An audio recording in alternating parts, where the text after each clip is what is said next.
Ideally, I suppose you'll be hitting that kind of 1500 pre-grazing yield. We can get more digestibility if we go lower or higher OMDs, but we'll start to lose productivity then and maintaining pasture supply. So around that 14 to 1500 would be the ideal. Hello, I'm James Dunne, and you're welcome to the Dairy Edge, the Teagasc Dairy podcast. We're bringing you the latest information, insights, and opinion to improve dairy farm performance. There's been a welcome improvement in both growth rates and grazing conditions over the last couple of weeks. Now much of the attention on farms turns to correcting the impact the spring has had on grass quality and making sure herds meet their nutritional needs throughout the breeding season. I'm delighted to be joined by Teagasc Senior Research Officer Dr. Mike Dineen, who highlights the true nutritional value of grazed grass and explains how farmers need to balance grass quality and quantity to maintain milk production through the summer months. So thanks for joining us, Mike.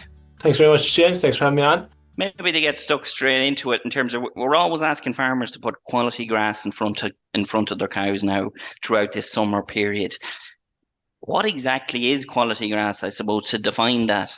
I suppose grass quality, when we think about it nutritionally, we want something that's very, very digestible. So when the cow consumes it, she can extract a lot of nutrients from it, a lot of energy from it, and help her microbial population to grow in that rumen. So we'd be looking for high OMD. In the spring, we'd be aiming for 84, 85% OMD. And then mid-season onto the autumn, we'd be aiming for that kind of 80% OMD target. Another good indicator is the amount of cell wall or fiber.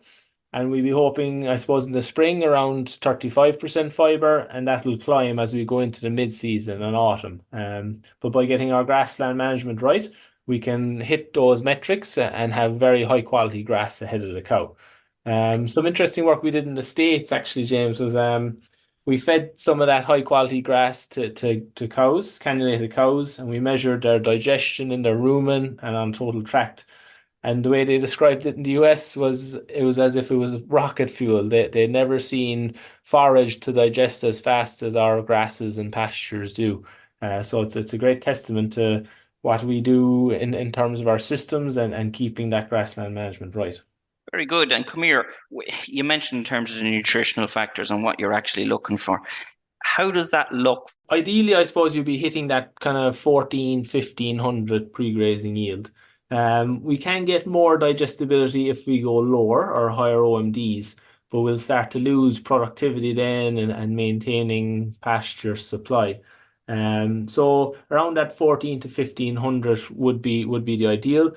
The other visual thing, I suppose, that's a nice thing to assess is like the amount of leaf in the sward. So in past studies, researchers would quantify the amount of leaf material, stem material, and dead material. And typically, when you've more leaf, you've higher digestibility, and you want to avoid that stem and dead material. Then we see it through the pasture-based Ireland figures year on year. Pre-grazing yields being higher than that optimum, as you said, of 1500, slipping into 1800s, 2000, maybe 2000 plus on farms. And it's a challenge for some farms, maybe they struggled with grazing this spring. What's the impact of that from a nutritional point of view, both on the grass plant and maybe also on the cow? Yeah, so if we start with the grass plant, I suppose, as we move up from that 1500 past the 2000 mark, I suppose, we're getting essentially more stem, and we're also getting more dead material. That plant has gone past the three leaf stage. It's probably producing a fourth leaf, and the first leaf is senescing and dying away, so pushing up that dead material. That typically drives up cell wall. So the plant is putting down its primary wall and secondary wall, and it's becoming more and more mature. So that causes the buildup of that cell wall. And another part of it is that the lignin in the cell wall starts to cross-link with the cellulose and hemicellulose, and that ultimately slows down the digestion rate when the cow consumes it. So we lose OMD then when we measure it. So as we slip up, we're typically losing digestibility and we're increasing cell wall. So moving to a kind of poor quality diet. In terms of performance, there's many studies, and Michael O'Donovan's team would have led a lot of those back in the kind of 2000s. And they would have looked at offering kind of a 1500 versus a 2000 or slightly higher. And they typically see across the lactation a reduction in performance when you go past 1500, and it would equate to about just under zero point 0.1 kilo of milk solids per cow per day. So that can accumulate up to be a lot of milk solids. And it's quite consistent when we look at a couple of different studies. You do lose animal performance. And if you were to put a value on that, then Mike throughout that kind of summer month. Yeah, so in the summer month, I suppose depends on the studies, but there's a range. It ranges from about zero point zero 0.06 to zero point zero 0.08 kilos of milk solids of reduction. And if we were to look at that across the lactation, those experiments would go from kind of April out to November, so a 210-day period. When we accumulate the loss of milk solids and put a value on it, say €5 for a kilo of milk solids at the moment, it can equate to, for a 100 cow herd, about 6 to 9 thousand euro of reduced income due to the poorer grassland management practices. So it's quite a large number, I suppose, when we think about it. It's relatively a free thing to achieve. It does take labor and input and thought and effort, but it doesn't cost a huge amount to maintain that good grassland management. So a considerable amount of money there if we were to think of it in that sense. From an animal intake perspective, what can we see or what do we see where cows are grazing those 14, 1500 covers versus maybe cows that are grazing 2000 plus? Do we get an intake benefit? Yeah, so intake, it's harder one to measure in our system studies or our grazing studies. We're relying on a technique called the analkanes, but what we typically see is as that digestibility reduces, so as we go higher than 1500, for every point of digestibility we lose, we typically lose a quarter of a kilo of intake. So, like that milk solids, as we go higher in pre-grazing yield, we reduce our milk solids, and it's coming from a reduction in dry matter intake. So that lower digestibility and that higher cell wall can cause that rumen to distend and kind of cause a physical fill situation, and it can limit the amount of grazing bouts and grazing intake, I suppose, throughout the day.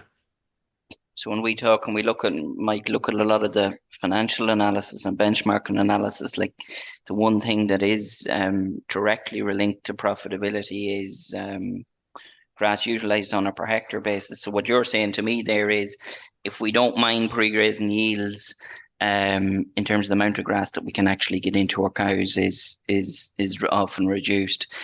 That's a question that comes up a bit, Mike, now in terms of what level of grass can we expect cows to consume at peak production and over the coming months? Yeah, so I suppose for that one, Mike Egan and his team, Sarah Walsh and Mike Kennedy, they did some very nice work lately. They tracked intake from the beginning of lactation out to week 12. And they found for a group of cows with about a 25% replacement rate, or 25% first lactation animals, their group was peaking at around 18 kilos of dry matter intake at week 12. They were being offered 3 kilos of concentrate in the parlour. So that kind of 18 number seems fairly robust. We've done work ourselves here, Chris Heffernan and Rochelle Van Emenis over in the Kilworth farm, and we're seeing quite similar results at a feeding rate of 3 kilos of concentrate. We're hitting about that 18 kilos of intake at peak yield and peak performance. I wouldn't anticipate that to drop too much across the grazing season. When we look at the alkanes, it seems to plateau. So I'd be saying the current situation with our current genetic potential animals, around about an 18 kilo dry matter intake. Of course, body weight will affect that. So if you have smaller cows or larger cows, but a range I like to use is about 3.5 to 3.75% of the body weight is a nice target for dry matter intake or what might occur. Okay, very good. The difference between grass allowance and grass intake. So if we're managing the wedge and in terms of we're setting it up to allow 17 kilos of grass allowance, what could we expect to get in terms of actual grass intake? So if we're setting grass allowance at 17, it'll depend on our residual, I suppose. So if we set our allowance at 17 and we graze to 4, we'd be expecting the cows to be eating 17 essentially. If they're in the mid-season and they're hitting a post height of about 4.5, we're going to achieve less than that. So we're probably in the realm of probably 16 kilos of an intake, if we're allowing 17. So in that situation, we might be slightly restricting the animal's potential for intake. But I suppose a big thing is to let the residual dictate that. So in the mid-season, try to achieve that target of about 4.5 centimeters, and that'll allow the cows to express their potential and achieve a good intake. So just an important point in the 4.5, I suppose, is that is an average.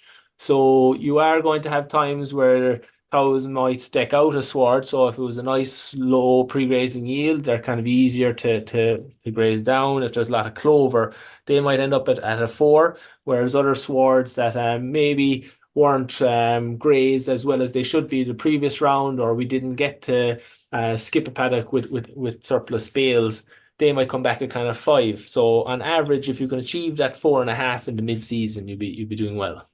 Yeah, so what you're saying there is you need to allow a certain amount of flexibility in terms of your residuals, depending on sward quality as you go into them.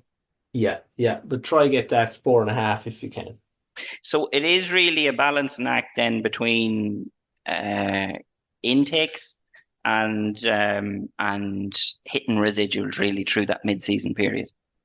Yeah, yeah, and there's a lot of research done there now, to kind of work from Ganch, and yeah, it's the balance between we know if we allocate more grass, cows will eat more feed, but we don't want to have that at the expense of utilization and leaving dry matter behind. We want to increase grass utilization and get that grass dry matter into the cow's mouth and convert it into milk.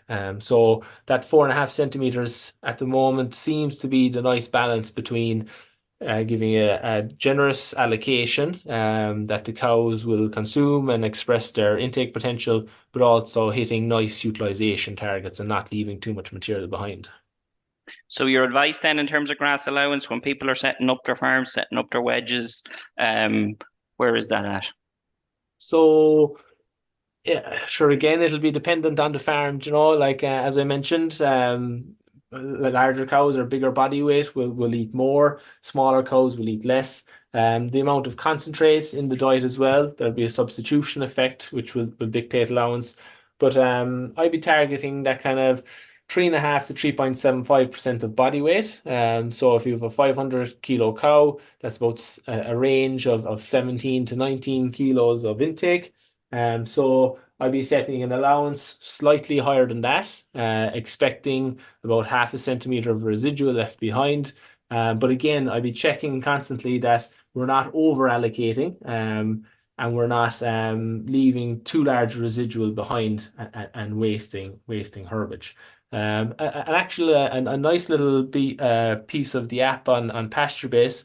I was just using it there lately, is that grazing calculator, and it can really give you a strong indication of how much the cows are actually eating. So there's nice, you can input the cover, the residual left behind, the number of cows, how long they're there, and you can also estimate an intake. And if that matches what they actually achieved, it's giving you a good indication of the number you're putting in for intake and if that's actually occurring. So it's a nice little piece of the app that I'd encourage people to use. Where there is ample amounts of quality grass available, what level of concentrate should farmers be feeding?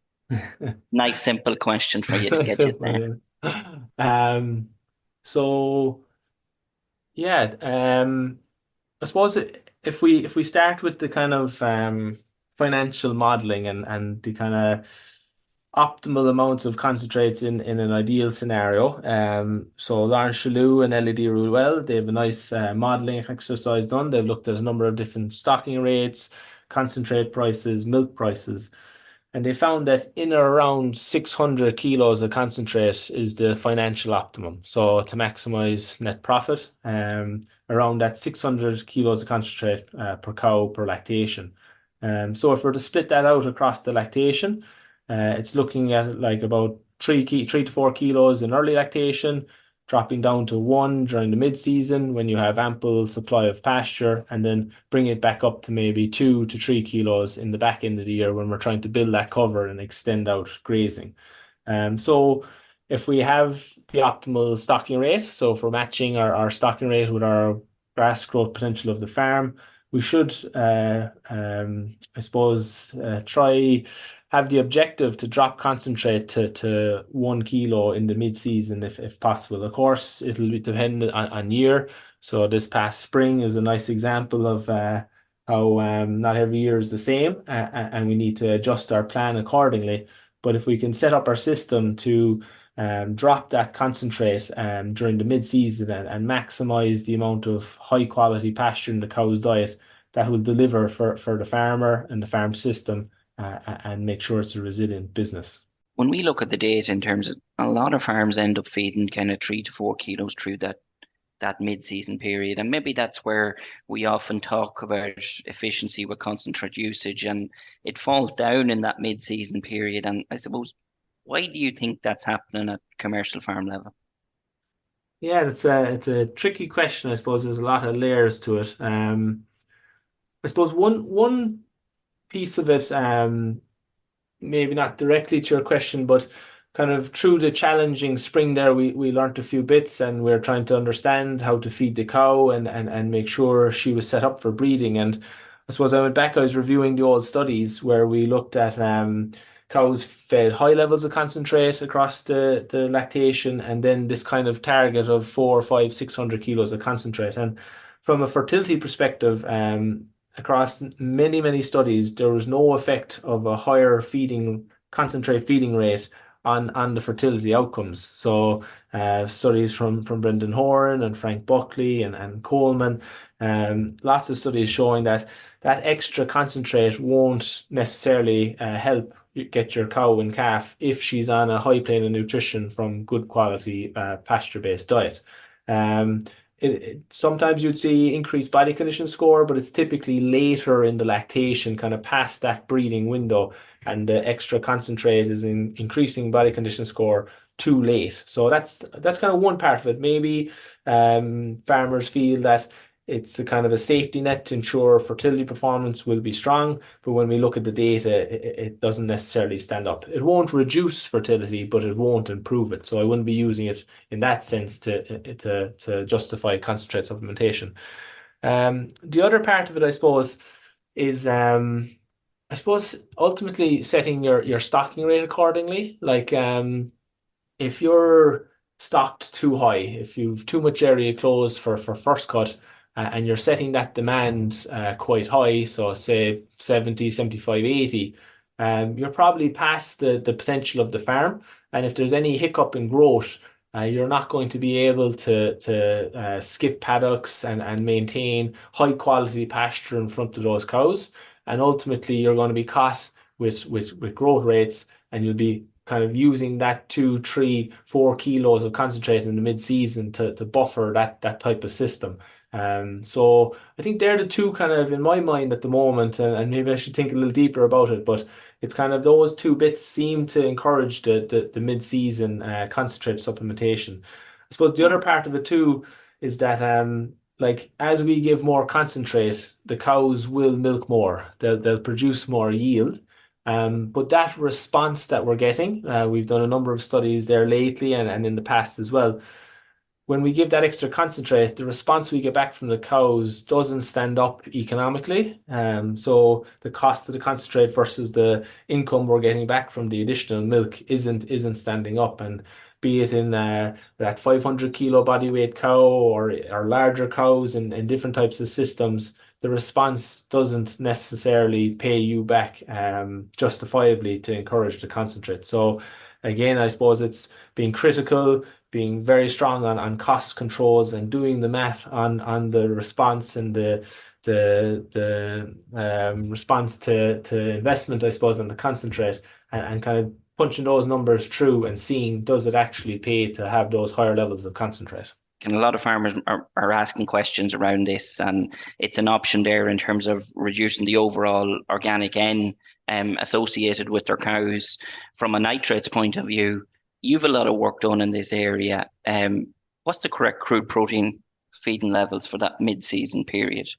Yeah, so we were very fortunate to get a bit of funding from the department there a couple of years ago now to look into that. And Rochelle Van Emenis is a PhD student with our team on it. So we did a couple of experiments last year in Kilworth. We looked at experiment in the spring, in the summer, and in the autumn. And we also went out to 28 farms around the country and documented what is the quality of grass on those farms and what are typical crude protein levels. So based on all that info, we set up the experiments and we looked at a range of concentrates going from a 15% crude protein concentrate down to 11, down to close to 8% crude protein concentrate. So essentially we were titrating out the soybean meal in those concentrates. Um, we fed we fed those in the spring, summer, and autumn. And what we found in the spring was that we needed 15% crude protein to maintain performance compared to the 11 and the 8. So ultimately in the spring, we lost performance when we went down to 11 and 8. The study was in 2023, and we did get a dry kind of late spring, early summer. So we'll have to dig a bit deeper into that experiment to make sure it's robust. But in that one, in the spring, we needed a 15. In the summer part, so the second experiment, we found that 15 and 11 performed quite similarly, but 8 reduced performance in the mid-season period. So 8 was too low. We were good around that 11%. And then in the autumn study, we're actually finding we're just finishing the analysis on that one, but we're finding that the 8% was adequate to maintain performance. So when the cows are in that later lactation stage, when the grass crude protein is starting to track up again in the autumn, 8% crude protein at a 2 kilo feeding rate was enough to maintain performance compared to 11 and 8. So a lot of work ongoing and a lot of analysis ongoing, but we're try to get to answer that question. There's some good work from UCD as well on the topic, and they found that 12% is typically adequate across the grazing season. So lots of data and lots of work coming, and it would encourage us that our high quality pastures are maintaining a lot of protein supply and amino acid supply, and these lower protein concentrates are effective at maintaining performance. It's been a difficult spring, grass quality, and we're after talking about how important grass quality is and what it can actually deliver. Um, what do farmers need to do? There's a certain level of correction, Mike, that needs to go on at farm level now. Have you kind of a few key points for our farmer listeners? Yeah, so it has been very, very challenging. Thankfully we got last week there a nice hot and warm spell. This week's looking a bit broken again, but hopefully clear away by Friday. So I suppose just driving around the country too, a lot of farms seem to be taking the actions already. So essentially you'd be trying to I suppose, correct swards that mightn't have been grazed optimally in the spring through surplus bales, if possible. So with the higher growth rates now and setting demand around 60 65, it gives us the opportunity to skip paddocks and get them into bale silage and utilize it in that sense. So I suppose that would be the ideal thing to do to help correct them and try get it over a number of rotations. So we don't have to skip half the farm at the moment. We can just earmark a few paddocks and target those once growth allows to skip on and knock them out of the wedge and cut them quickly and get them back in again so that our demand isn't going too high and forcing us to graze non-ideal covers. So I suppose as long as we set demand adequately, using that surplus bale technique to correct sward quality. There will be occasions, again, I mentioned growth rates, if it's up and down here now in the mid-season, we might have to go in and make some correction without using surplus bales. So essentially having to top a paddock or two. And again, if things are under pressure, if there's butty swards out there with a lot of dead material left over from the spring, I wouldn't shy away from also using that method in a reserved manner, I suppose. Ideally, we bale them. We don't waste dry matter, and we maximize utilization through the surplus bale method. But again, whatever farmers can do to help kind of increase that quality of the sward. It's really from now on, we'll see the benefits of that high quality. As our grass is going into that kind of reproductive stage, it pushes up stem, and the more we can do in terms of management to keep it leafy and lush and digestible, it'll pay back to us in the tank then. Look at really good advice there in terms of what we can actually get from grass and the importance of grass quality. So that's it, folks, for this week's episode of the Dairy Edge podcast. My thanks to Dr. Mike Dineen for joining me on this week's show. Don't forget to rate, review and subscribe to the podcast. You can listen on Apple, Spotify or wherever you get your podcasts. For more information, go to the Teagasc website at teagasc.ie. I'm James Dunne, and join us next time for your Dairy Edge.